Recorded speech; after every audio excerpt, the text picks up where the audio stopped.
Hi Sagittarius, welcome to your June monthly tarot reading. Thank you so much for joining me today. I hope that you are well.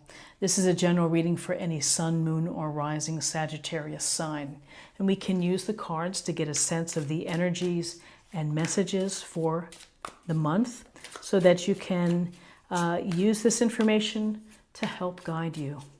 So let's see what the cards would like us to know for you, Sagittarius, in June.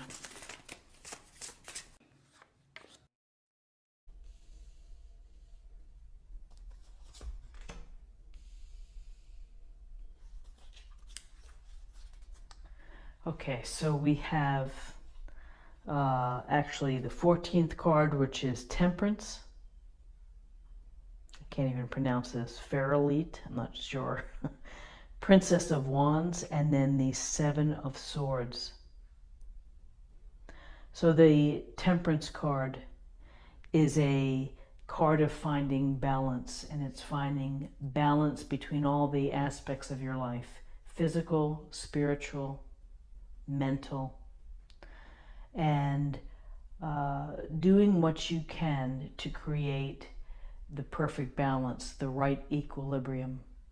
And so it's being very mindful of what you do and not going to extremes, in your thinking or in your activities.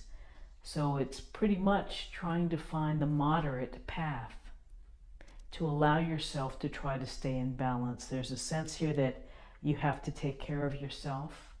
You have to be in balance in order to make good decisions, in order to,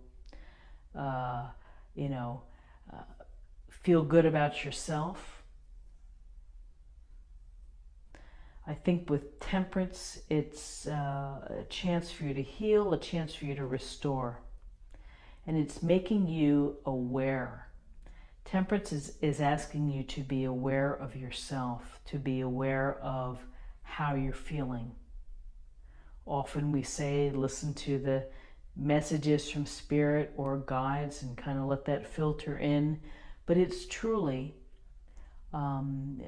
taking your own temperature and seeing how you feel, what's going on, what do I need to redirect, what do I need to either cut away or add into the situation to bring myself into balance. And I often think that when we look at the Temperance card, the card next to it is kind of giving you a hint of what you have to do in order to find that balance. And here we have the Princess of Wands. And this young, beautiful princess is earnest. She's youthful. She has energy.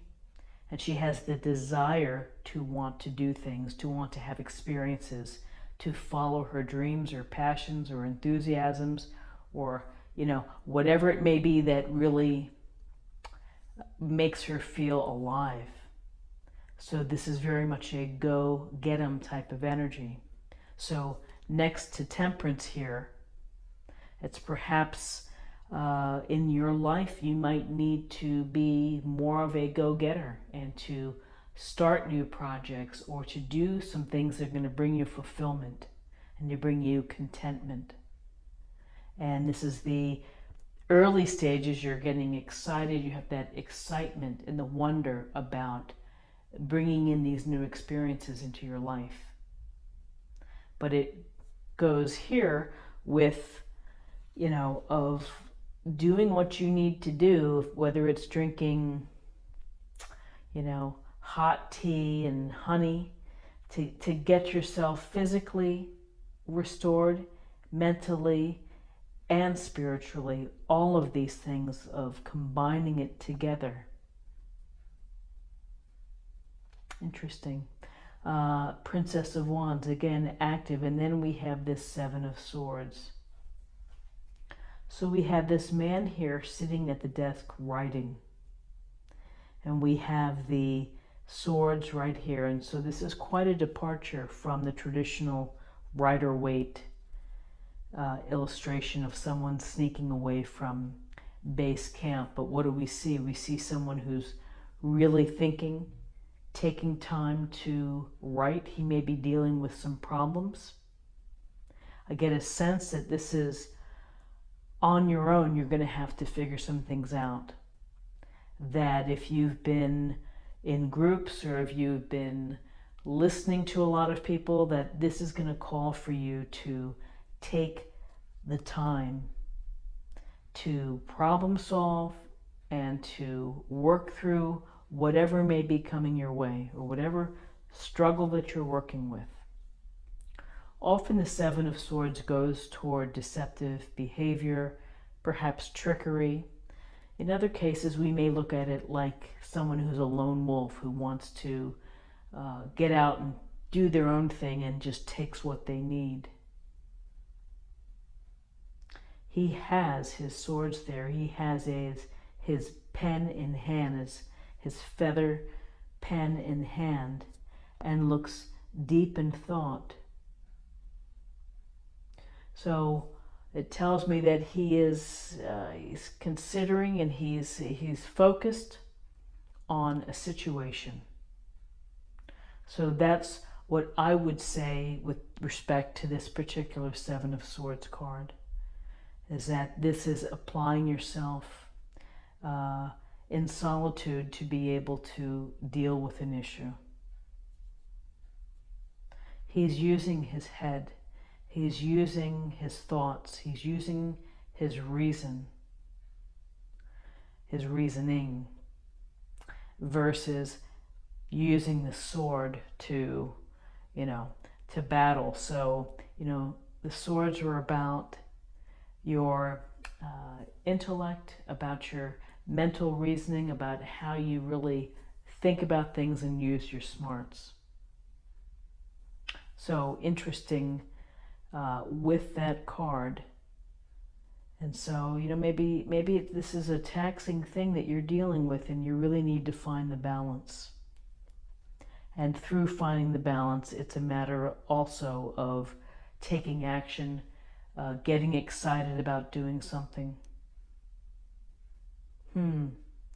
Interesting. I will say that this Seven of Swords, I'll have to go back and reread. It's been a long time since I've read the guidebook that came with it to see how they explain it, but this is what I see when I look at it. Let's take a look at the numbers. We have 14, 15, and 7 is 22. That's a master number. That's the builder. And it's a wonderful master number to have. It's fabulous because it's about being an architect and being the architect and the builder of your dreams, of your goals, and of making them come true. So I hope that you... Oh, I'm not done. I have to do the oracle. I almost forgot. Okay. Now we're going to choose an oracle. We're going to get a little more information. Renewal. So again, it goes very nicely with Temperance, which is to feel a sense of renewal, which is to restore, take time for yourself, take the moderate path, do what you need to do to make yourself feel in balance, healthy diet, sleep, nutrition, be in nature, surround yourself with things that bring you pleasure or make you happy. It's a sense of building a renewal. So friends, I hope that you found something helpful here today with this reading. If you did, please subscribe, like, share, or comment, and come back tomorrow for another reading. Take care. Bye-bye.